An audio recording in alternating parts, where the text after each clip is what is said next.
Hello, this is Jacob from Global Gaming 101, and I wanted to discuss about why I'm getting Battlefield 4 not on PC this time, but on the Xbox One or Xbox 360.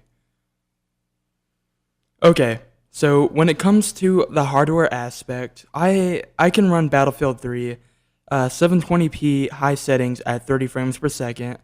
If I lower it to medium settings, I get about up to around 60 frames per second. Great.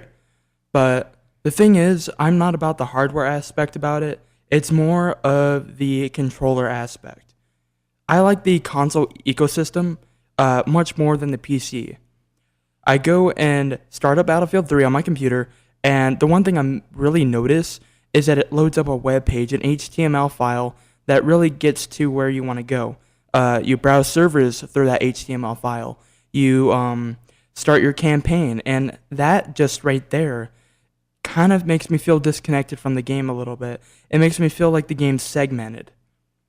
Now, I just recently got Battlefield 3 for the Xbox 360 from my cousin, and it is a much more better experience for me.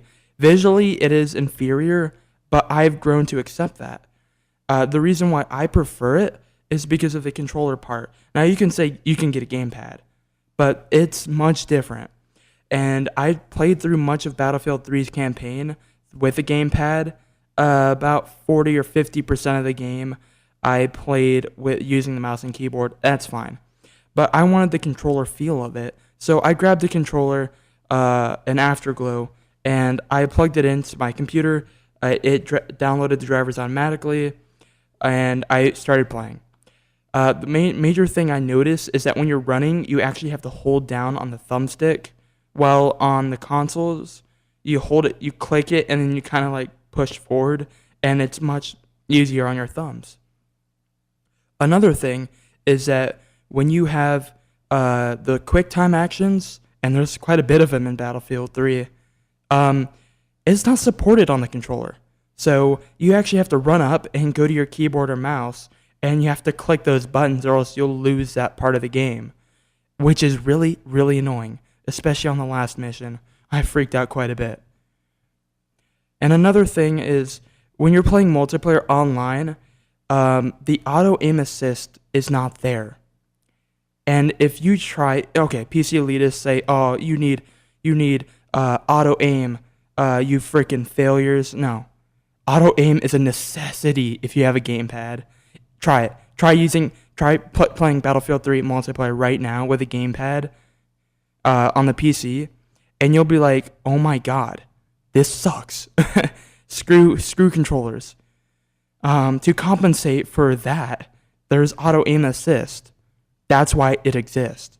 Not because people suck, but because it's a necessity. I always feel unmatched when I was playing against people on the PC.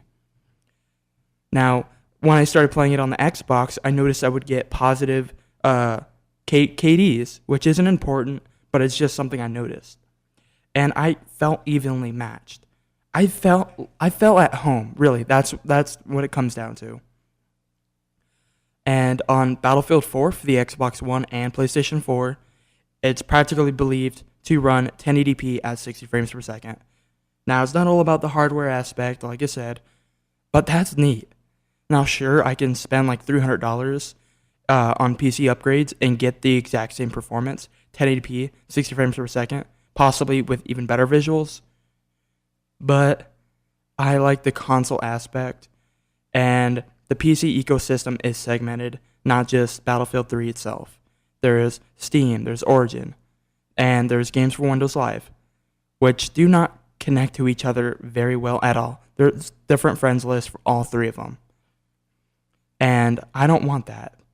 I want a seamless experience, a universal friends list, and you can only get that on console. And that's why I'm getting Battlefield 4 on the Xbox One, if not the 360. And I'm pretty sure I'm not spending $60 to get a crappier version of the game. So it'll probably be the Xbox One. Alright, well that is my little rant. If you guys are respectful enough, you can respect my decision, and I'll respect your decision as well. Thank you, and this is Jacob here from Global Gaming 101. Peace out.